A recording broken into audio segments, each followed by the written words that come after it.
Hot flashes in the tropics can be awful, but let's face it, anyone can suffer from the heat.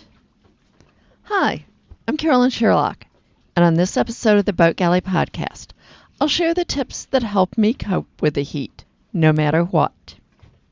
But first, today's episode of the Boat Galley Podcast is sponsored by Saving to Sail. Now, whether you want to start a blog or an online business, get paid to write, or have a remote job, Saving to Sail gives you the knowledge, tools, and inspiration to make money while cruising. Visit savingtosail.com/boatgalley for exclusive bonuses and use code BG20 for 20% off all Saving to Sail e-courses. Saving to Sail, helping you work online so you can leave the dock sooner and sail the world longer. Okay, let's talk about hot flashes in a hot climate. Get any group of women cruisers of a certain age together in a warm climate, and talk eventually comes around to, what do you do about hot flashes? They're bad anywhere, but in the unair-conditioned high humidity of the tropics or near tropics, they're especially nasty. But to add insult to injury, what I've found, and it seems to be true with other women I've talked to, is that I don't just have hot flashes. I have noticeably less heat tolerance in general. Since I've always had good heat tolerance in the past, I actually find this to be more bothersome than the hot flashes. But the same things help both aspects for me. First, a refrigerator with lots of cold drinks. I rotate bottles of water into the freezer to get them extra cold. I make a gel ice pack and keep it in the freezer. Putting it on the back of my neck helps considerably. Damp bandanas tied or draped loosely around my neck when the gel ice pack isn't convenient will also help. Fans and wind scoops are godsends. Swimming multiple times a day. Gold Bond powder helps tremendously with heat rash and chafing. I bought a pack of oversized men's V-neck t-shirts. You know, the white, pretty thin undershirt type. And I wear one with nothing else when we're just by ourselves. They're long enough to be a short dress on me.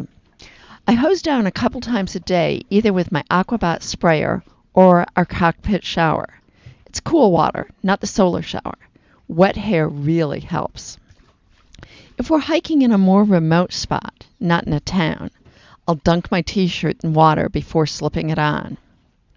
Now, it's a fine line between staying active so I don't lose what heat tolerance I do have and having a total meltdown. I plan for more breaks and going slower.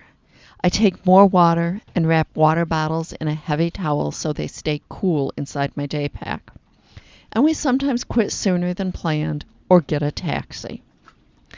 I prefer all cotton clothing over quick-dry nylon or wicking fabrics, but everyone is different.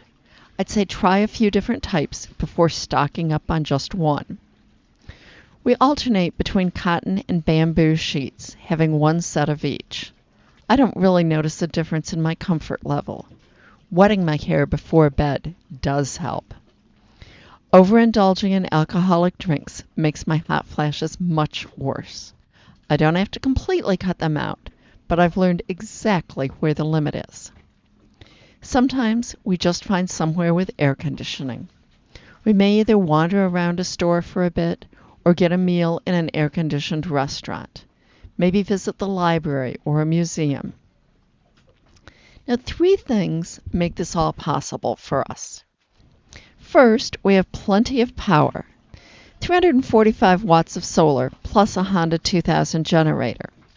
We have a good refrigerator and freezer. And we have a water maker. Power is important for the fans, the refrigerator. Even an efficient one will suck power in hot weather, particularly as you're putting warm drinks in to replace the cold ones you're drinking. And the water maker. The fridge makes cold drinks and cold packs possible. and the water maker provides both unlimited cold drinks and a reasonable number of cool showers. We still have to watch the water usage, but I'll tell you, it's tremendous. And as I complain about feeling hot, it hits me that my great-grandmother endured all this without electricity, ice, or running water, and while wearing multiple layers of clothing down to her ankles. You know, in comparison, I've got it pretty good. Thanks for listening to the Boat Galley podcast today. I hope it gave you some helpful ideas. And seriously, tell your friends and be sure to subscribe. Thanks.